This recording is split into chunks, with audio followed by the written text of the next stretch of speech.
हम लोग सायंकाल से ही भगवान शिव की कथा के पाठ को सत्संग के माध्यम से सुनते हुए आ रहे हैं। तो एक बार बोले सदगुरु महाराज की जय। भगवान शिव महापुराण में लिखा हुआ है कि जो व्यक्ति आधा गरी बुनियाद गरी सो बुनियाद, आधा से भी आधा में और करके जो भाग ले लेता है ना, उनको भी पुण्य हो जाता है। क्या हो जाता है? पुण्य होता है। कम से कम हाजिरी को भी लगा दोगे, एक भी घड़ी शिव की कथा को सुन लोगे तो वह भी पुण्य होता है। भगवान शिव के मंदिर में जाते वक्त रास्ता में तुम दर्शन भी कर लोगे तो वह में भी पुण्य होता है। क्या होता है? अगर गलत से भी शिव की नाम लेते हैं तो उसमें भी हम लोग को पुण्य ही होते हैं। तो बोले शंकर भगवान की जय। तो इसलिए हम लोग को चर्चा में गुरु शिव को बनाना ही बहुत जरूरत और आदि अनंत है। मैं दो बात आज बताएंगे कि भगवान शिव की दीक्षा कैसे लिया जाता है। भगवान शिव की दीक्षा कैसे लिया जाता है? शिव पुराण में लिखा हुआ है। शिव पुराण में कहते हैं कि जिस मनुष्य को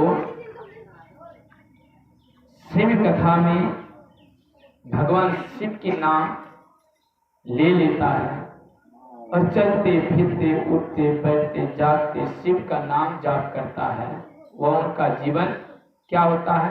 कल्याण हो जाता है।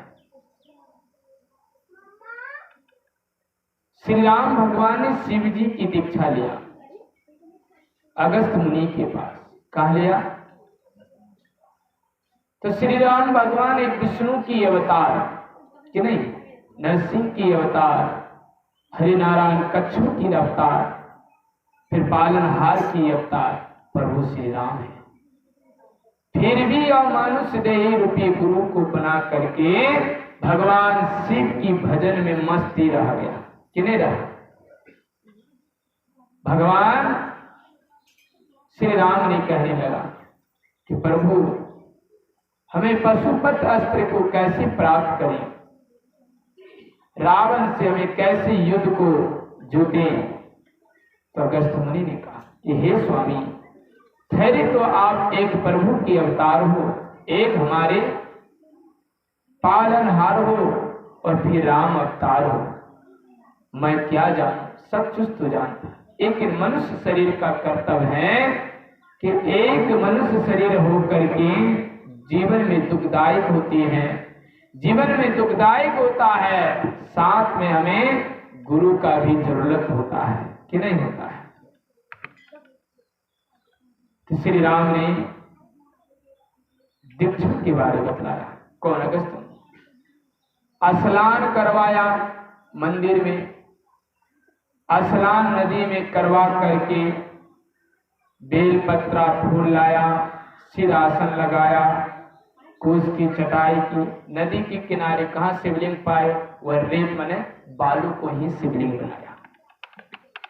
वह शिवलिंग बनाया और उनके बाद उनको 1008 बार नमः शिवाय मंत्र की जा पाया।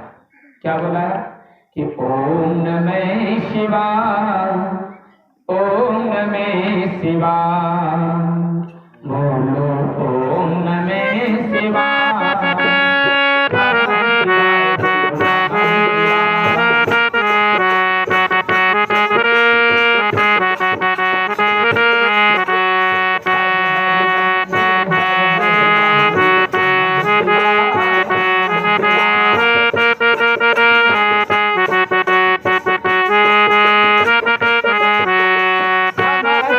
बोलो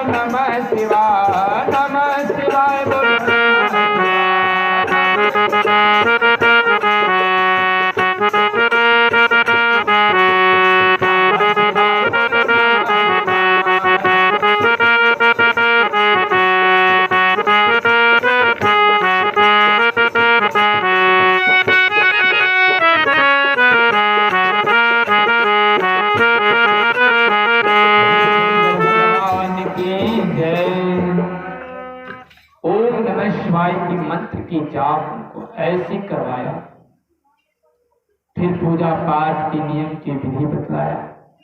अगस्त मुनि, हम लोग बिना गुरु से ज्ञान नहीं है। गुरु का अर्थ है गु मने अंधकार, गु मने प्रकाश। अंधकार से प्रकाशित की ओर ले जाने के लिए हमें एक सच्चे सदगुरु की कृपा करना होगा कि नहीं। तरावली में लिखा, गुरु खोलिए बजर कपाट अंधेरे सन्मुख की, गुरु खोलिए बजर कपाट अंधेरे सन्मुख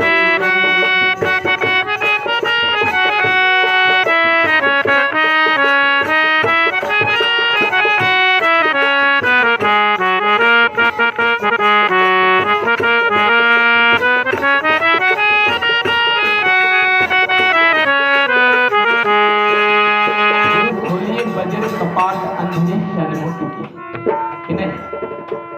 गुरु हमारे वज्र की कपाट खोलते हैं, वज्र की किवारी, वज्र की दीवारें, वज्र की अस्थियों को खोल करके ईश्वर का दर्शन कराते हैं कि नहीं कराते। आंख में खोल कहता है ईश्वर पास मिलेगा, लेकिन ईश्वर तो पास मिलता ही नहीं। जहां देखते हैं गाछ, जहां देखते हैं घर, जहां देखते हैं मनुष्य, जहां देखते हैं माल जाल पशु जीव, आंख खोलने के बाद देखते कि नहीं देखते। लेकिन ईश्वर कहते हैं, साधु कहते हैं कि ईश्वर पास मिलेगा। बात तो सत्य है। ईश्वर कब पास मिलेगा? जब हमारे हृदय के मन को शुद्ध होगा, हृदय के मन के विचारता को ठीक होगा, हृदय के मन को भावनाओं को अच्छा होगा, हृदय के मन के गलत व्यवहार को ठीक होगा, तो हम लोग को ईश्वर पास मिलेगा कि नहीं मिलेगा। हृदय के विचार हम लोग को ठीक है नहीं, हृदय के विचार हम लोग शराब पीने में, हृदय के विचार हम लोग को वहां जाने के लिए, अगर हृदय के विचार हमारे हमेशा साधु संत सेवा के बीच में लगा है, तो समझ तुम्हारा ईश्वर हर कण, हर दिशा, हर वक्त में पास मिलेगा कि नहीं मिलेगा। बोली शंकर भगवान की जय, सदगुरु महाराज की जय। भगवान शिव पुराण में लिखा हुआ है कि जिस व्यक्ति को मंत्र की लेने की अपेक्षा होती है, जो श्रोतागण होती है, वक्तागण होती है, उन्हें पहले स्नान कराना चाहिए। क्या कराना चाहिए? स्नान करा करके शुद्ध आसन में बैठवा करके, शुद्ध पवित्र जगह में कोस की चटाई की जो भी बिछवा करके, तब वह मंत्र का उच्चार को ओम नमः शिवाय की जाप करा कर, जितना मंत्र है, ओम नमः शिवाय कितने अक्षर है? 5 है कि नहीं? 5000 से दुना जाप करने कहता है। शिव पुराण में लिखा है कि 5000 से दुना जाप करा करके शिष्य को तब वह मंत्र की अपेक्षाओं को देना होगा कि यह मंत्र आपको जाप करने से कल्याण होगा, तब उनका मंत्र सिद्ध होगा। होगा कि नहीं होगा? आसन लगा करके, त्रिपुल लगा करके, तिलक लगा करके, चंदन लगा करके, भस्म लगा करके और बैठा करके एक आसन पर, तब ओम नमः शिवाय मंत्र की उच्चारण के जाप, वही मंत्र हो गया शर्माठ और दीक्षा की प्राप्ति। किने हुआ? बोले शिव महापुराण की जय। कहने की तात्पर्य है कि अगर यदि साधक को गाड़ी चरचक्का को चलाने से पहले ड्राइवर को सिखाना होगा कि नहीं सिखाना होगा? सिखाना होगा कि आगे पीछे दायां बायां गियर की बातें को बतलाना है, तब आपको 1.5 इंची चाबी उन पर सौंपना होगा। तो उसी तरह हमारे 1.5 इंची की मंत्र को भी उन पर सौंपने से पहले सिखाना होगा कि नहीं सिखाना होगा। बोले शिव महापुराण कथा की जय। शिव के नाम ऐसे शक्तिशाली हैं जो नर मनुष्य उनके नाम को छोड़ करके, इनके नाम 2 अक्षर के नामों को जिस मुख से गुणगान गलत करते हैं, वह मुख कट जाता है। राजा दक्ष ने शिव नाम की गलत बातों की उच्चारण किया, ब्रह्मा जी ने गलत नाम की उच्चारण किया, उनकी मुख कट गया कि नहीं कटा। तो हम लोग भी ऐसे मनुष्य जो भी हैं कि शिव नाम के गलत उच्चारण करते हैं, गलत बातें बोलते हैं, जिस जीव से, जिस ठोट से, जिस मुख से, जिस कान से सुनते हैं वह कान आपके लिए धरती और पहाड़ के समान हो जाता है। बोली शंकर भगवान की जय। इसीलिए शिव नाम के अक्षर को जो जापते हैं तो उनको कल्याण ही कल्याण होता है कि नहीं होता है। शोध से, विचार से, भावना से अगर जापेंगे तो और कल्याण, गलत से भी जाप लेते तो इतना कल्याण, तो हम लोग विचारधारा से दीक्षा लेंगे तो कितना कल्याण होगा कि नहीं होगा। कैसे ध्यान करने के लिए श्री राम को बतलाया। श्री राम को कहा कि दाहिना पैर ऊपर, दाहिना हाथ ऊपर, कोस की चटाई के आसन पर बैठ करके शिव महामंत्र का उच्चारण का जाप करना चाहिए कि नहीं चाहिए। बैठ करके आसन, जिस तरह से हमारे सत्संग में बतलाता है, जिस तरह हमारे सत्संग युग में है। अभी हम लोग पढ़े कि तेह लिंग, ये तेह सब शिव का घर है, ठाकुर देवता का घर है, सब चीज शिव का घर है। तो उसी तरह से शिव और सत्संग में चर्चा में कोनो अंतर नहीं है। अंतर है, भजेंगे, भज को भजेंगे, ध्यान करेंगे तब। तो उसी तरह से हम लोग को शिव महामंत्र के उच्चारण को कैसी बैठनी चाहिए। दाहिना हाथ ऊपर, दाहिना पैर ऊपर और शरीर सीधा करके बैठ जाइए। वहां जगह खाली है, समतल भूमि है, तो वहां पर आकर के बैठ जाइए। आसन लगाने की प्रयास कीजिए, नहीं लग रहा है फिर भी बैठा रहिए। लेकिन हम लोग प्रयास करेंगे, शरीर स्वस्थ है तो आसन लगाकर बैठने की प्रयास करेंगे। बोले शिव महापुराण शिव कथा की जय। और एक मुख, एक दृष्टि, एक शिव का ही ध्यान करेंगे। क्या करेंगे? शिव जी का ही ध्यान में रहेंगे।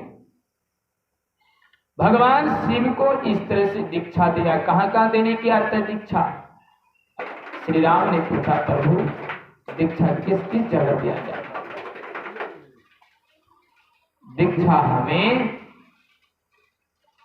किसी गौशाला में, किसी पाठशाला में, किसी धर्म भूमि में, किसी देवस्थल में एक जगह दीक्षा देने का मतलब होता है। क्योंकि उसका असर पड़ता है। क्या पड़ता है? असर पड़ता है। दीक्षा देने से पहले उनको जिस भूमि में ले जाओगे उसका शुद्ध चीज का असर होता है, तब उनको दीक्षा देकर शिव महामंत्र के उच्चारण। अगर मांस मछली नहीं खाएगा तो और भी सुंदरता, लहसुन प्याज यहाँ तक वर्जित किया गया, गाजर सजना इस तक वर्जित किया गया है, शिव पुराण में बतलाया है। जो भी कथा सुनता है तो शिव पुराण में बतलाया गया है कि जो भी कथा सुनता है, कथा होने वाला है, कथा करवाने वाला है, उनकी पैर की नाखून, हाथ की नाखून, बाल की कटाई, केस की कटाई अच्छी तरह से बैठनी चाहिए। नहीं भी कटाई, कंघी मारी और शरीर में कीटाणु ना हो। कंघी नित्य क्यों करने कहता है? कंघी करने कहता है कि हमारे शरीर के अंदर जो भी कीटाणु प्रवेश हो उनको कंघी की सहायता से निकल जाता है कि नहीं। बोले शिव महापुराण की जय। भगवान शिव के मंदिर में थोड़ा सा भी बैठते हैं, आपको हमको सबको कल्याण होता कि नहीं होता है। सबसे बड़ा मंदिर कौन है? मनुष्य है कि नहीं है। मनुष्य अगर शिव मंदिर में ना रहेगा, पूजा नहीं करेगा, संग घड़ा ध्वनि ना बजाएगी, भजन कीर्तन ना करेगा, तो मंदिर बना करके भी मंदिर नहीं होगा। इसलिए सबसे बड़ा मनुष्य मंदिर है। मनुष्य को ही अच्छी तरह से पूजा, अच्छी तरह से ध्यान, अच्छी तरह से भजन, अच्छी तरह से कीर्तन के बारे में समझाना, यही सबसे अच्छा और मार्गदर्शित है। हम लोग कहते हैं कि मंदिर बनाने से क्या होती है। गांव में आप अगर जमीन दान दिए ना, जमीन दान, तो जमीन जो दान दिए उस जमीनों में आपको इतना फल होते हैं। शिव पुराण में लिखा है दान को 3 भाग करने कहता है। दान को कितने भाग करने कहता है? 3 भाग। एक भाग चर्चा में लगा दो, धर्म स्थल पर। एक भाग अपना बिजनेस कारोबार में, एक भाग अपना घर परिवार भरी पोषण में लगा दो कि नहीं। लेकिन हम लोग 100 टका को 3 भाग करते हैं। एक भाग दारू पीने में, एक बार उसको चरोटी चो नचाने में कि नहीं। अब पत्नी मांगे साड़ी तो गाली दे दाना, तो पैसा बच भी नहीं किया। 2 ही भाग में समापन कर देते कि नहीं। तो बोले शिव महापुराण की जय। तो उसी तरह से एक भगवान शिव नहीं कहता है कि हमें कमाइए नहीं, खर्चा नहीं कीजिए, कि जन ना खटिए, ये नहीं कहता कि नहीं खटिए। अरे मजदूर है, दिहाड़ी नहीं करोगे तो शिव का नाम जपोगे कैसे? पेट में अन्न नहीं होगा तो भोजन खाओगे कैसे? सबसे बड़ा भगवान तो हमारे अन्न है कि नहीं है? अन्न होगा, पेट भरा रहेगा तो समझिन भी बढ़िया अच्छा लगेगा, बुढ़िया भी समझे। अगर नहीं पेट भरा तो छोरिया भी समझे खराब लगेगा कि नहीं लगेगा। पेट में अन्न है तो हम लोग को सब चीज अच्छा सुहाना देगा, पेट में अन्न नहीं है तो सब चीज दीवाना लगेगा कि नहीं। बोले शंकर भगवान की जय। इसी तरह से भगवान शिव ने कहा कि हमारे दान भी करना। हफ्ता में, साल में एक बार तुम्हें ईश्वर की भक्ति करवाना चाहिए घर में। सत्यनारायण की पूजा, चौहरी कीर्तन, हरि कीर्तन करवा करके, दान करवा करके तुम अगर यदि इस स्थान पर, इस जगह पर तुम अगर दान करवाते हैं तो तुम्हारे घर में भूत पिशाच बेताल नहीं आएगा। मुसलमान लोग चालीसा दान करता है कि नहीं, हिंदू लोग पेटे में परेशान है, इसीलिए एक मंदिर उठाने में 100 लगता है कि नहीं लगता है। अब एक मंदिर उठाने में हम लोग को पैसे नहीं है। अभी कोई आएगा, धर्मा होगा 100 टका इनाम, फलना देवी इतना इनाम, फलना देवता इतना इनाम कि नहीं होगा। अब यहाँ कोई ईश्वर के नाम से मांगेगा, किसी के नाम से मांगेगा, अब हमारे और आपके पास जुम्बे नहीं करता है। तो इसीलिए दान ऐसी जगह कीजिए। कहता है कि राजा हरिश्चंद्र ने, राजा तो था, दानी तो था, लेकिन वह गरीबी इसलिए हुआ कि राजा हरिश्चंद्र पहले दान जो किया बहुत गलत जगह में, बहुत वेश्या के घर में, बहुत चोरों, अन्य प्रकार के गलत कामों में ये दान करने का कारण ये नौबत हुआ। तो हम लोग भी अगर दान करोगे, शराबी को दान करोगे, इस तरह के नचाने वाला को, ये पैसा आपका ले जाएगी, दान में पैसा खर्चा करेगी, 100 रुपया भोजन करेगी, दारू पी लेगा कि कौन पैसा दिया, उनका बाल बच्चा गाली देगा, असर तुम पर पड़ेगी कि नहीं पड़ेगा। तो इसीलिए ऐसी शराबी, ऐसी दारू, ऐसी कथा, ऐसी चर्चा करने वाला जो आती है, ऐसी सत्संग करने वाला जो आते हैं, ऐसी जगह पर अगर तुम दान करोगे तो वह गाली गलौज देगा, असर कौन पर पड़ेगा? हम लोग पड़ेगा कि नहीं पड़ेगा? अगर हम लोग महान विद्वान साधु संत सज्जनों को दान करते हैं, सत्संग की भवन बनाने में, कुटी की भवन बनाने में, जमीन को दान करते हैं, स्कूल बनाने में, पाठशाला खोलने में, गुरुकुल खोलने में, गौशाला खोलने में, तो आपका जीवन की यापन होगा कि नहीं होगा। इस मंदिर है, मंदिर के अंतर्गत अगर यदि तुम एक कट्ठा दान कर दिया, क्या बनाने के लिए? कुटी या सत्संग भवन या शिव स्थल कथा बनाने के लिए कि नहीं दिए। मान चलिए आप इस स्कूल बनाने के लिए दान दे दे, एक उदाहरण के लिए, तो आपका स्कूल में आपके गांव की बच्चा पढ़ा, एक ही क्लास से पढ़ा कि नहीं पढ़ा, 5वीं क्लास तक पढ़ा, कोकोसी का बच्चा उधर उधर घूम रहा था। आपकी जमीन भूमि दान करने के बाद वहाँ मास्टर रही, मास्टर आकर उन बच्चा स्कूल को पढ़ाया, स्कूल पढ़ते पढ़ते बच्चा कुछ 100 बच्चा पढ़ेगा तो जरूर 5 बच्चा वहाँ विद्वान बन सकता है कि नहीं। बोले शंकर भगवान की जय। तो आपका जमीन का उद्धार हुआ कि नहीं हुआ? जमीन का उद्धार हुआ, गांव का उद्धार हुआ, गांव के शिष्टाचार को, नियम और कायदा का पालन हुआ। अब तुम ना स्कूल बनाने के लिए, अब मंदिर दिया तुम वहां पर दान, सत्संग भवन उदाहरण के लिए, तो सत्संग भवन में कुटी बना दिया, जरूर वहां पर 1 लाख, 1000, 2000, 100, 500, 800 शराबी हैं। दूर दूर से साधु आया, दूर दूर से महात्मा हुआ, घरे के ही बीच की आत्मा हुआ, महात्मा किताबी पुस्तकें बैठ करके सत्संग को सुनते हैं, भजन को नित्य प्रत्येक 4 बजे भोरे गाते हैं, सुबह गाते, शाम गाते, दोपहर गाते हैं। तो उन शराबी दिन रात जाते जाते उनको दर्शन होगा कि क्या गाता नहीं गाता, उसको गाली देते देते एक दिन अच्छा मार्ग पर पकड़ ही लेगा। तो इस सत्संग में आएगी तुलसी महात्मा 100 शब्द की बातें प्रवचन करेगी, तो विद्वान शराबी सुनकर ही रोडों में अगर चल करके जाएगा तो जरूर 3 बात को ग्रहण करेगा, तो उनको भी सत्संग का लाभ होगा। कि नहीं? बोले शंकर भगवान की। एक चोर था, अपने 2 बेटा था, दोनों बेटा को कहा दे बेटा सत्संग हो, कथा हो, चर्चा हो, कहीं सुनना नहीं। क्या कहा? कहीं सुनना नहीं है तो लफड़ा में गिर जाओगे। क्या कहा? कि लफड़ा में गिर जाओगे। तो कहा कि सत्संग कथा नहीं सुनेंगे, लफड़ा में गिर जाएंगे तो बड़ा मुश्किल बात है। बाप मर गया, दोनों भाई चोरी करने गया, लाउड स्पीकर सुन रहा है, बीच में सत्संग सुनाई दे रहा है 9 बजे रात को, है ना? तो सत्संग के बीच में बोलते बोलते तब तो यही सुनाया दिया कि देवी देवता का पैर नहीं होता है। सत्संग में आ गए कान में। कैसे सुना वहां पर सत्संग? अब चलता है, दोनों कान बंद करके चलने लगा। अब रास्ता में काटो धसदा, क्या करेगा? अब करेगा तो करेगा, क्या करे? पैर से तो कांटा निकालना ही होगा।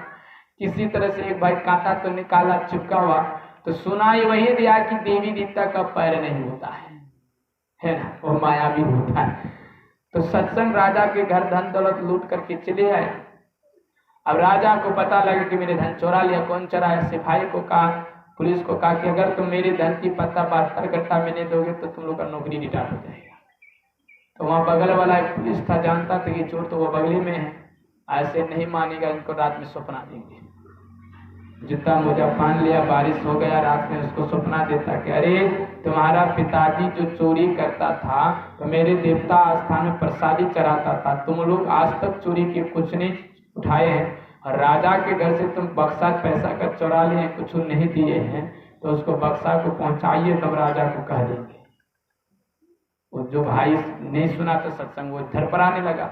आज जो सोचा कि देवता लोग कैसे आ गया, हम सत्संग में सुने थे कि देवी देवता का पैर नहीं, तो ठहरे थोड़ा खिड़की के पास में जाकर देखते पैर हाथ का चिन्ह है कि नहीं। कि बाबा का भाई ने कहते तुम कहाँ सत्संग सुने थे? कांटो जो गरा था पैर में, उसी समय सुने थे, दूरी से सुने थे। किससे सुने थे? दूरी से। देखता तो सच में यहाँ ऑफिसर का जूता का चिन्ह है कि नहीं ये चोर देवी देवता नहीं है। बच गए, चलिए एक जगह से धन लिया, रात भाग गया। तब दोनों भाई विचार करता है कि मेरे पिताजी कितना मूर्खा है कि सत्संग नहीं सुनना है, सत्संग सुनोगे तो हानि होगा। अगर आज हम लोग 2 बातें ना सुनते सत्संग की बातें, तो हम लोग का धन तो पहुंचाना पड़ता, देवी देवता की बातें नहीं ठहरे, इस धन को रहने दीजिए, बगल में सत्संग हो रहा है, चलिए सुनने के लिए। दोनों भाई सुनने गए, सुनते सुनते सत्संग चोर की निर्मल की मन को शांति हो गई और चोरी करना छोड़ दिया। बोली सदगुरु महाराज की जय। तो उसी तरह से हम गांव में अगर यदि जमीन दान, सत्संग बढ़ाने में, शिव मंदिर बनाने में, कथा कराने में अगर दान दे देते एक जगह पर, तो वहां आपका साधु आए तो कितने लोगों की इच्छा गति आएगा कि नहीं आएगा? जरूर आएगा, जरूर इस स्थान व गौर हमारा शुद्ध होगा कि नहीं होगा? बोले शंकर भगवान की। शिव पुराण में लिखा है कि एक राक्षस था। क्या था? एक राक्षस था। वह राक्षस 24 जन्म के बाद ब्रह्म राक्षस बन गया। क्या बन गया? ब्रह्म राक्षस। ब्रह्म राक्षस बनी एक संत महात्मा था, उसी जंगल से गुजर रही थी। गांव के लोग कहने लगा था कि बाबा इधर कहाँ जा रही है? इस रास्ता में बहुत बड़ा राक्षस है, निगल लेगा। साधु तो ठहरे परदेसी, साधु जहां अंग छूने के बाद उनको भी साधु का अनुभव हो गया। चलने लगा, झोला में भस्म थी, लेते चले, मस्ती से भजन गाते जाते, मस्ती से भजन गाते जाते। राक्षस को पता लग गया कि मेरे वन में एक कौन मानुष जो प्रवेश हो गया है। क्या लग गया पता? कि ये कौन मनुष्य प्रवेश हो गया। भोलेनाथ के नाम लेते हैं, गाते हैं, डमरूधारी, त्रिशूलधारी, जटाधारी, नीलकंठ, कैलाशपति, बम बम बोले, हर हर गंगे, हर महादेव, हर हर हो गए करते जा रही हैं। इधर से राक्षस ने चिल्लाते हुए आ रहे हैं कि अरे तुम कौन हो? मोह की ग्रास जैसी की तैसे भस्म झोली पर लगा हुआ था। झोली पर भस्म था महात्मा का, उस भस्म के अनुग्रहित से, उन भस्म के प्रभाव से उन राक्षस का मन निर्मल हो गया। इसलिए हम लोग को त्रिशूल और भस्म लगाना चाहिए। किन्हें लगाना चाहिए? भस्म को लगाते हुए उन राक्षस का मन को निर्मल हो गई और मन शांति हो गई। क्या हो गया? शांति। राक्षस ने पूछता है कि प्रभु आप कौन हो? आज तक आप किसी को भी खाने आए तो खा ही लेते थे, सांस के जरिया से मैं उसको निगल लेते थे, लेकिन आप कौन ऐसे जीव हो जो तुम निगला ही नहीं जाते? कहा कि मैं तो एक प्रभु की शिष्य हूँ, भोलेनाथ की शिष्य हूँ। मेरी झोली पर मेरे कुछ असर नहीं, मेरे प्रभु की भभूति है, भस्म है, वही भस्म के प्रकार से तुम्हारे आधा उद्धार हो गया। बोले शंकर भगवान की। कहने लगा कि मैं इस जन्म में राक्षस क्यों? ब्रह्म देवता ने कहा, राक्षस ने कहा, तब इस संत ने कहा, भविष्यवाणी कहा पूर्व जन्म की बात, कि तुम 25 जन्म से तुम 25 प्रकार की चीजें अवतार लिए हैं। इस जन्म में भी तुम्हारे जो उद्धार होते हैं, एक कट्ठा जमीन किसी महान चीज विद्वान को तुम दान किया, वही पुण्य के कारण से इस जन्म में तुम राक्षस जन्म से उद्धार हो रहा है। बोले शंकर भगवान की जय। पहला जन्म स्वर की, दूसरी जन्म हाथी, तीसरे जन्म घोड़ा, चौथे जन्म स्वर, इसी तरह मूसर, कीट, बिल्लू, हाथी। उसी प्रकार से उनको 25वां जन्म में राक्षस का था, तो उस राक्षस जन्म का उद्धार कैसे हुआ? जो एक कट्ठा जमीन हुआ दान दिया था। कहा मैं इतनी जन्म क्यों लिए, राक्षस क्यों हो गए? कि जिस समय तुम राजा था, जिस समय तुम राजपाट चला रहा था, लोगों की इज्जतें लूट लूट करके, पैसा को इकट्ठा कर करके, कर्ज को खा खा करके, साधु महात्मा को दंड दे दे करके तुम इस तरह का कर्ज को ले रहा था। उसी की शराब, किसी कारण जबरदस्ती तुम्हें एक कट्ठा जमीन जो दान दिए वही पुण्य हुआ है, तो बाकी तुम्हारा पाप का घर ही छिपा हुआ था। बोले शंकर भगवान की जय। इसीलिए हम लोग को जमीन दान करना या जो भी दान कराना है तो किसी मंदिर बनाने में, किसी देवस्थल भूमि पूजा पाठ कराने में, कि नहीं, किसी अच्छी जगह में दान कीजिए जो कि आपकी चरण पड़ेगा। रात में हम बताए थे कि शिव मंदिर में क्या होने से होता है। शिव मंदिर की भूमि तुम दान करा दिए, जितने आदमी की चरण पादुकाएं आएगी इतना आपका तीर्थ होगा, कि नहीं होगा? तीर्थ होगा।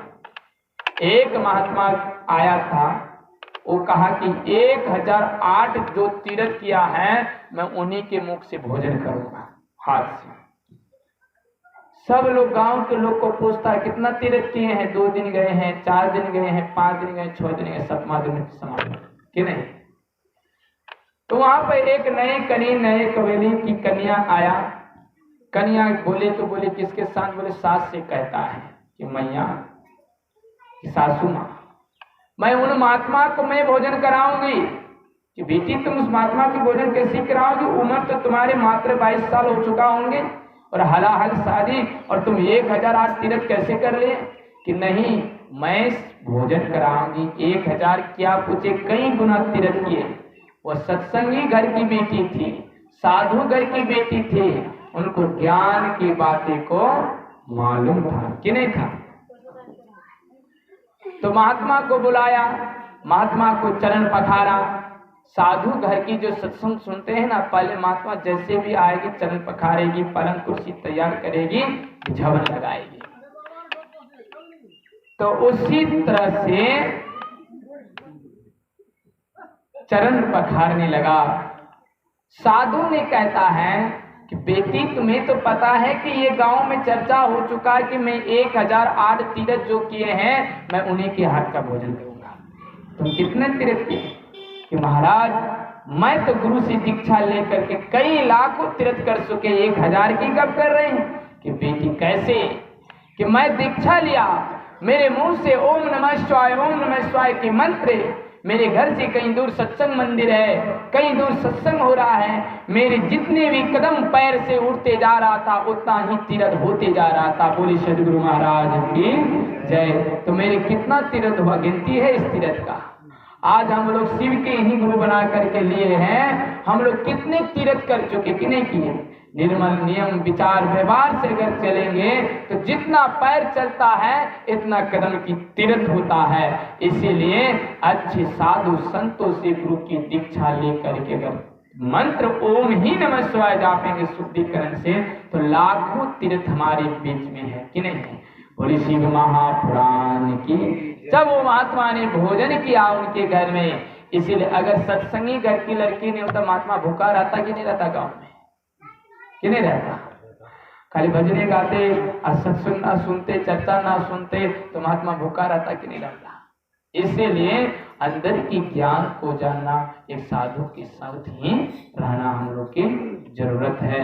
इसीलिए गांव में अगर मंदिर घुसते हैं, आप मंदिर में चारों तरफ फुलवारी लगा दिए, फूल लगाए ना, तो फूल लगा दिए मंदिर के चारों तरफ, तो उस मंदिर के फूल जो तोड़ेगा, तोड़ कर चढ़ाएगा तो 3 गुना फूल प्राप्ति होगा, पुण्य आपको।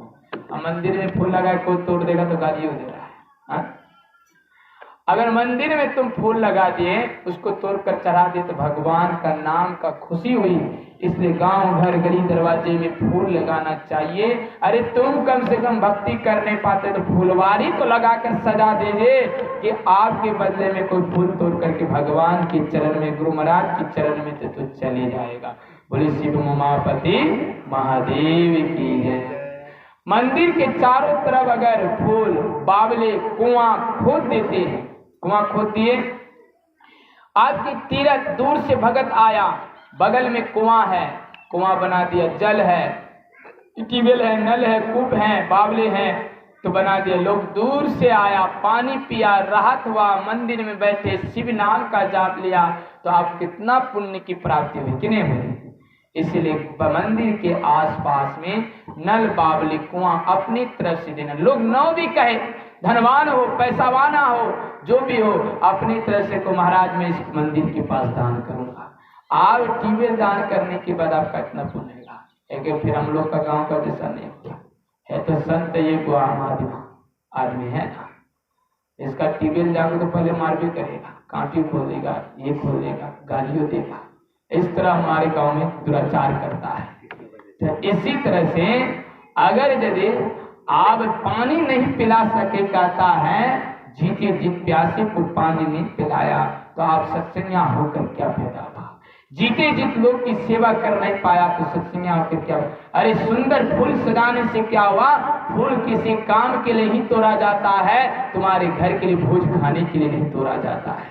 फूल लगा दिया तो क्या हुआ, फूल लगाने से नहीं होगा, चढ़ाने से होगा, तब तुम्हारे फूलवारी का कीमत होगा। बोले शंकर भगवान की जय।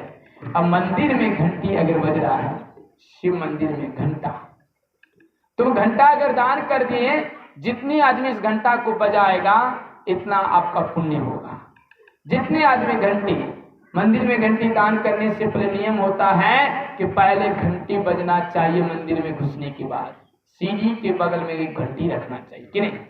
किसी के घर जाते डायरेक्ट घुस जाते हैं, शहर में घंटी लगा रहता है, बटन टिन टिन बोलता है अंदर में, तब जागता है तब खोलता है। मार खाओगे कि नहीं खाओगे, डायरेक्ट घुसोगे, केवाड़ी को ठोकर देना होगा कि नहीं ठोकर देना होगा। तो ईश्वर के भी दरबार में अगर जाएंगे तो हम लोग पहले घंटा को नहीं बजाएंगे तो हम लोग मार खाएंगे कि नहीं खाएंगे। तो इसीलिए शिव मंदिर में पहले अगर घंटा लगा देते हैं तो पहला आपका घंटा बजेगी, आपका स्थान की घंटा होगी। ये घंटा को बजते हुए शिव मंदिर में प्रवेश होने के बाद आपका आधा पुण्य हो जाएगा, तुम भक्ति करे या ना करे। अगर घंटी चढ़ा दिया तो तुम्हारे वह भी रक्षित जैसे पापों से तो पार हो जाए। बोले शिव महापुराण की जय। इसीलिए घंटा चढ़ाने का नियम है कि शिव मंदिर में घंटा चढ़ाना हम लोग को जरूरत है। गांव में मंदिर बनाना यह बतलाया है शिव पुराण में कि 5 प्रकार का शिवलिंग होते हैं। कितने प्रकार का? शंभु शिवलिंग, बिंदु शिवलिंग, प्रतिष्ठित शिवलिंग, चर शिवलिंग, गुरु शिवलिंग, है ना। बिंदु शिवलिंग अगर यदि आप लोग, हम लोग किसी भी प्रकार से खरीद करके अपनी से ला करके मंदिर बना दिया, गांव में अच्छी तरह से सजा धजा दिया, तो आपका नाम, आपके जयकार नाम, आपके ज्ञान, आपका धरती, आपका गांव का पुण्य होगा। फलना गांव कहाँ है शिव मंदिर? महाद्वा में। किस गांव में? पिराली में। वहाँ यहाँ इस तरह का आपका नाम, पहले गांव का नाम रोशन होगा, 7 खानदान का नाम आपका तीर्थ के आगमन होगा कि नहीं होगा। चलते हुए रास्ते में जाएगा, शिव का नाम से तो वो भी उद्धार होगा, लेकिन तुम जो जमीन दिया उनको खड़ा करने के लिए आपको कई जन्मों का उद्धार होगा। भोले शंकर भगवान की जय। इसीलिए मंदिर में बावली तालाब की कुआं खोदने कहते हैं। क्या स्नान करेगी, जल चढ़ाएगी, बेल की गाछ लगाएगी, पत्ता तोड़ेगी, भगवान शिव पर चढ़ेगी, हम लोग को पुण्य होगा। इसीलिए भगवान शिव का आदेश यही है कि मंदिर में हम लोग तीर्थ याचना करना बहुत जरूरत है। सबसे बड़ा तीर्थ सेवा, सबसे बड़ा तीर्थ क्या है? मंदिर की सेवा करना। मंदिर बनाने से नहीं होता है, मंदिर की सेवा करने से होगा। अरे मंदिर बना ले बरखा ऊंचा, वहां से वहां तक दिखाई देता बिलक नगर तक, लेकिन मंदिर के अंदर पुजारी एक को नगर तक नहीं है। पुजारी तो है, अब खा रहा है मांस मछली, वही मंदिर में भांग पी रहा, वही मंदिर में सिगरेट पी रहा, वही मंदिर में गजा पी रहा। पूछते काय पीता? कहता भोलेनाथ का पुजारी। क्या कहता है? भोलेनाथ का पुजारी। अरे तुम क्या सुधारे कि आप भोलेनाथ की पुजारी है, भोलेनाथ क्या क्या खाते वो भी ध्यान नहीं है तुमको, माता में बिल्कुल बुद्धि घुस गया है। मंदिर बनाए हैं शिव की, पुराण में लिखा हुआ है कि शिव की मंदिर को बना करके नित्य प्रत्येक शिव कथा और पंचास्त्रों की पाठ होनी चाहिए, जो हम हर रोज करते हैं। नागिंद्र त्रिलोचना भस्म करा जटाधारी नित्य सुधा दिगंबर तस्मना कराए ओम नमः शिवाय किने करते हैं। वो पंचास्त्रों में भगवान शिव की 5 है। 9 मने पृथ्वी, मो मने जल, सौ मने अग्नि, वा मने हवा, यो मने आकाश। पृथ्वी जल अग्नि वायु आकाश, ये 5 शब्द जब तक नहीं रहेगा जपा जाएगा, इसलिए हम इसे जाप करते हैं। मंद्रा पुष्पम, मंद्रा मने क्या होता है? आँखा का फूल चढ़ाने से खुश। अगर रुद्राष्टक की पाठ करते, नमामि शंकरम विभु व्यापक ब्रह्म देवम स्वरूपम, ये भगवान श्री राम ने किया था। ये स्तुति हुआ। बहुत कुछ चर्चा वाला कहता बीच में बाबा हरे भोला जागरण क्यों गा लेते हैं, कि आपका भी पद लगती है, फिर बगल में भजन गा लेते पहले, फिर बीच में हरे भोला। हम इसीलिए भजन का अर्थ है कि व्यवस्था, भजन का अर्थ क्या हुआ? व्यवस्था। मेहमान को बुलाएंगे तो पहले क्या करेंगे? फोन हो गया कि फलाना कोई आता है, तो व्यवस्था नहीं करोगे। हाँ, तब स्तुति का अर्थ है तब खबर पूछना, सेवा होना कि नहीं होना। स्तुति का अर्थ है सेवा होना। कोई भी आदमी आएगा तो उनको पूछोगे ना कि कहाँ से आए, कैसी हुआ, नहीं हुआ, तो उनका अर्थ क्या हुआ? स्तुति। तो भगवान साधु संत मंच में पधारने के बाद ही, या नहीं भी साधु संत हैं, 1-2 भजन गाने के बाद ही हम लोग अगर स्तुति रुद्राष्टक का पाठमानी और नागिंद्र त्रिलोचना करके अगर कथा पाठ को करते हैं तो हम लोग का निर्मल होगा। भजन गा गा करके हम लोग का मन निर्मल हो गई, तब हम लोग को शांति होगा। ध्यान कीजिए, प्रातः काल नहीं कर पाते, सायंकाल को ध्यान कीजिए। 4 बजे ध्यान तो प्रातः काल हो ही जाता करने वाला, बैठ करके कीजिए। इसी तरह से शिव हमारे भजन में, युक्ति में करने से हम लोग का कल्याण होती है। बोले शिव महापुराण की जय, शिव महाकथा की। इसीलिए भगवान शिव की कथा में बैठनी चाहिए कि नहीं चाहिए? बैठ करके वही चीजों को चर्चा में जो भी हम लोग को अभी भी ले सकते हैं, शिव मंत्र की उच्चारण, तो हम बताते हैं कि शिव की ध्यान कैसे, भजन कैसे, कैसे बजनी, कैसे उठना, कहाँ सत्संग हो रहा, किस तरह। बहुत जगह पहले चर्चा में जा रहे थे कि जिधर बिधर चर्चा हो रहा था, इधर बीड़ी, इधर सिगरेट, इधर कथा। अरे कितनों सिगरेट पीने वाला, कितनों बीड़ी पीने वाला, कितनों दारू पीने वाला है, कम से कम प्रभु के नाम 3 घंटा त्याग करके तो बैठा रही है कि नहीं? 3 घंटा त्याग करके बैठा रही है। 3 घंटा आज, 2 घंटा आज, 3 घंटा आज, 2 घंटा आज, उसी तरह आपका छूटते जाएगा कि नहीं छूटेगा। अब सत्संगों में आकर के जाकर के बीड़ी पीते हैं, सत्संगों में आकर के सिगरेट पीते हैं, तो आपको जीवन कहाँ कल्याण मिलेगा? मिलेगा नहीं मिलेगा। बोली शंकर भगवान की जय। इसी तरह से हम लोग को सत्संग कथा चर्चा में बैठनी चाहिए। तो आज हम थोड़ा सा वैदिक की बात की ओर जा रहे हैं, चूना की बारे बताएंगे। चूना क्या है? हम लोग चूना हर घर में है कि नहीं है? अब आर्यो किताब की बारी, चूना है कि नहीं है? बीमारी सबको है कि नहीं है? चूना हमारे लिए गठिया बातिस के लिए भी काम करता है कि नहीं करता है। कौन चूना? दो प्रकार के चूना, एक सीप चूना यानी सुट्टू वाला, एक चूना पत्थर जो खैनी में रहता है। एक गेहूं की दाना के बराबर अगर यदि हम खा लेते हैं गठिया बातिस वाला को लोगों के लिए दूध में डाल करके दूध को रात्रि को चलते फिरते अगर खाते हैं तो बातिस गठिया रोग समाप्त। भगवान शिव ने कहते हैं कि मेरी भगत को अगर स्वस्थ नहीं रहेगा तो मेरी चर्चा कौन सुनेगी, सत्संग कौन सुनेगी? सबसे बड़ा सत्संग तो लोगों के शरीर ही स्वस्थ रखना जरूरत है। ये जो सुनाया अगर शरीर नहीं है स्वस्थ बेकार हो गया कि नहीं हुआ? जो सुनाया गया पहले कि अगर नहीं है शरीर स्वस्थ आपको सत्संग सुनना भी बेकार है। बगल में हरी कथा हो रहा है, पेट में दर्द हो, हरी कथा सुनाएगा कि पेट दर्द सुनाएगा? तो इसीलिए हम लोग को चूना से हम लोग को क्या क्या प्रयोग होते लिखते हैं। चूना हमारे लिए पेट की जो दर्द होती है, किसी को आप शिष्य बन गया एक भगवान एक रूप हो जाओगे तुम, होगा कि नहीं होगा? किसी को आप बता दिए कि गठिया बातिस दर्द से परेशान है, लोग कहता है कि बाबा बहुत परेशान है। अब दूसरे गांव गए चर्चा करने, हम गए, तुम गए, और भी कोई गया सुनी, तो आप जानते हैं कि वहां पर गठिया बातिस के लिए एक चूना पर हल्दी थोड़ा सा मिला करके और एक गेहूं के दाना के बराबर दूध में दीजिए और उनको रात्रि में दूध के साथ पिएगी, दही के साथ खाएगी, छाछ के साथ खाएगी तो गठिया बातिस रोग समाप्त हो जाएगी। हाँ, लेकिन चूना उनको नहीं खाने कहता जिसकी किडनी पर पथरी हो गया है, ठीक है, किडनी खराब हो गई, उनको नहीं खिलाना है। इनको हल्दी खिलाना है। क्या खिलाना है? हल्दी, शहद, उनके लिए फेरामा। इन चीज को अगर हम लोग सीख जाएंगे यहाँ से या किसी से दूसरे को हम बता देंगे, अब कोई बहुत जिंदगी से बीमार आपका कहने से ठीक होगा, भगवान हुए कि नहीं? बोले शंकर भगवान की जय। दूसरा हमारे नियम है किसी भी संतान को, हमारे गांव में हमारी बेटी की, हमारे बेटा की, हमारी किसी भी स्त्री माता बहन हो, किसी भी गर्भ धारण होती है, खून की कमी हो जाता है कि नहीं होता है?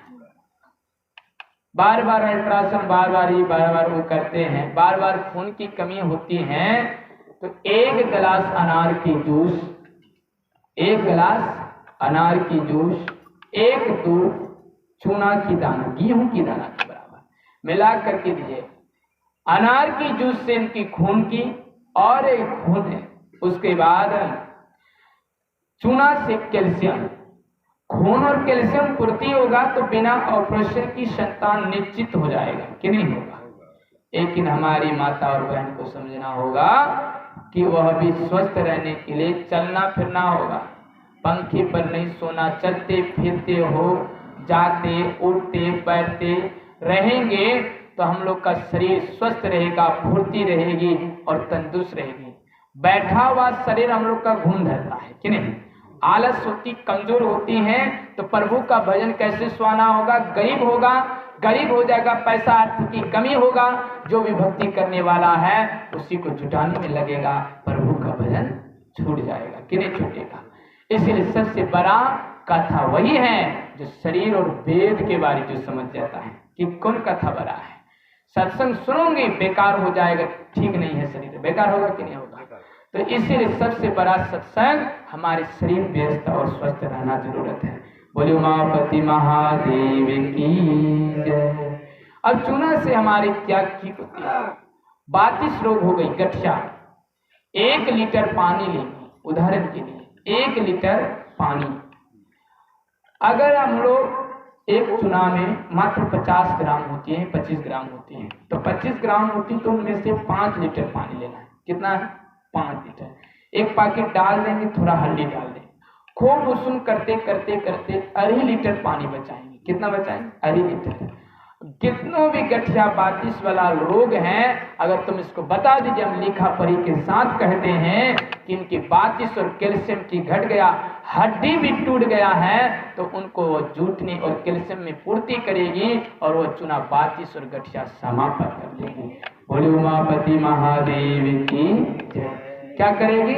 32 गठिया को समाप्त कर देगी। लेकिन 1 लीटर करते हैं तो आधा बनाना होगा। अब हम लोग को प्रेशर हो जाता है, हाई प्रेशर। अर्जुन जानते हैं? अर्जुन छा करते हैं ना, जिससे कहते कबरंगा गाजरों तो कोठा कोठा फाइल। अगर आपको हाई ब्लड प्रेशर है, प्रेशर हाई है, बहुत कमजोर हो गई, प्रेशर बढ़ता है, बार बार डॉक्टरी दवाई खाओगे, किडनी में असर आएगी। उसको अर्जुन की छाल को ला करके उसूम करके आधा लीटर पानी मिलाए, 1 गिलास सुबह 1 गिलास शाम, 3 टाइम पे प्रेशर कम। आपको गारंटी हम वही चलाते हैं, प्रेशर लो रखेगी, हाई नहीं होने देगी, धड़कन होने नहीं देगी। वही अर्जुन की छाल को दालचीनी के साथ शहद के साथ खाएंगे, हार्ट अटैक रोग बंद हो जाएगा। बोलो उमापति महादेव की जय।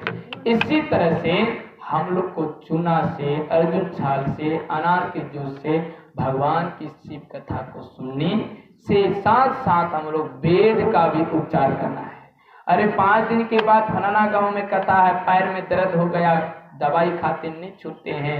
किसी गुरु बहना सुनी, किसी गुरु परिवार सुना, बता दिया, आपका सुने हुए खा लिया, कथा में गया, आपसे भेंट हुआ, बाबा आप बताए, आपका कहने से हमारा काम ठीक हो गया, तो आप भी भगवान का रूप हुए कि नहीं हुए। लेकिन हम लोग सुनने से हिचकिचाते हैं। बोले शिव महापुराण की जय। किसी गौ पर दूध नहीं होती है, दूध जिस गाय की दूध नहीं होती है, चूना को 5-6 दाना उषुम पानी के साथ पिला दीजिए, गाय हमारा दूध होना चालू कर देगा कि नहीं। इसीलिए हम लोग चूना पूर्ति कैल्शियम पत्थर वाला चूना लेना है। उस चूना दूध में, गाय की दूध में नहीं जो होता है, उनमें कुसुम पानी के साथ गौ माता को हम लोग झूठा पानी खिलाते हैं, गौ माता को झूठा भात खिलाते हैं। गो गाय इसको नहीं कहना चाहिए, इसको माता कहना चाहिए। गो हमारी माता का स्वरूप है कि नहीं है।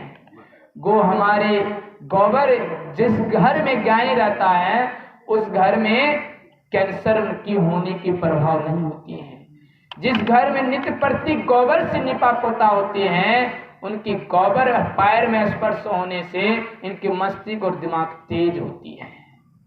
गोबर से अगर शरीर को खुजली होती है लगा देते हैं, गोबर की गोईठा से पुराना घाव है लगा देते हैं, उनकी जला कर घाव छूटना निश्चित है। बोले शंकर भगवान की जय। तो गो हमारी माता किसने लिए अशुद्धि दिया कि नहीं दिया, और इनके लिए हम लोग छोड़ते हैं और उसको गाय कहते, मारते हैं, डराते हैं, दूध देते हैं। दूध अगर पीते हैं तो अधिक कफ होता है, निमोनिया तक भी पकड़ लिया तो दूध तुम पी लोगे तो तुमको छूट जाएगा। पीने का अशुद्धि का नियम है, लिख लो कैसे। दूध इस तरह है, गोलमरीच दे करके पीना चाहिए और हल्दी देकर पीने से आपका कफ खत्म हो जाएगा। क्या होगा? कफ और खांसी खत्म। शहद, फिर दूध में हल्दी और गोलमरीच देकर खाएंगे तो खांसी समाप्त हो जाएगा। दूध में अगर यदि कुछ भी चीज हम लोग का चुना जो बताए उसके साथ खाएंगे वह भी। इसीलिए दूध रात में खाने के बाद हम लोग को क्या होता है, शरीर की घुटना की तरह। दिन में दही खाएंगे, रात्रि में दही खाएंगे, 32 गठिया रोग होगा कि नहीं होगा। इसलिए रात्रि में फल खाएंगे तो शरीर कब होगा। भजन गाने वाला है, जाम होगा, तो फिर दिन में भजन कैसे गाएंगे, चिल्लाएंगे तो आवाज निकलेगा नहीं। खीरा खाएंगे शरीर में अल्सर होगा, रात में खाएंगे तो दिन में खाएंगे। कौन समय क्या खाएंगे, उन्हीं के कारण से हम लोग को नहीं, जानवर का इतना अस्पताल नहीं जितना हम लोग का अस्पताल है। हम लोग क्योंकि जो मिलता सो खा लेते हैं, इसलिए अस्पताल के हो जाते हैं। इसलिए भगवान शिव ने कहता है कि इस कथा के अनुसार से हम लोग को दोपहरिया तिपहरिया जो भी रात्रि को खीर नहीं खाना चाहिए, फल नहीं खाना चाहिए, दही नहीं खाना चाहिए। दिन में दूध दही खाइए, छाछ खाइए, इसमें हम लोग को फायदा होगा। बोले शंकर भगवान की जय। तो इसलिए हम लोग शिव पुराण कथा के अनुसार से ये पाठ हुई और हम लोग सुने, और भगवान शिव की कथा हो, जहाँ पर भी वो चर्चा हो, हम लोग यहाँ इस तरह के बहुत सारी बातें हैं, तुलसी है, शहद है, इनके बारे हम हर रोज अपने मंदिर में शिविर के अनुकूल सुनाते हैं। और कहीं कहीं शिविर सिर्फ स्वस्थ और अभियान के लिए लगा देते हैं। सिर्फ की स्वस्थ अभियान, हिंदू हो, मुसलमान हो, सबको बैठाते हैं उस स्वस्थ अभियान पर। उस स्वस्थ अभियान में सिर्फ हम वेद की ही बारी बताते हैं कि किस तरह से उठना, किस तरह से बैठना। इसमें तो कोई भी सुन सकता है, हिंदू हो चाहे मुसलमान हो, सबको तो जरूरत है रोका कि नहीं। तो बोले शंकर भगवान की जय, उमापति महादेव की जय। जय गुरु महाराज, जय।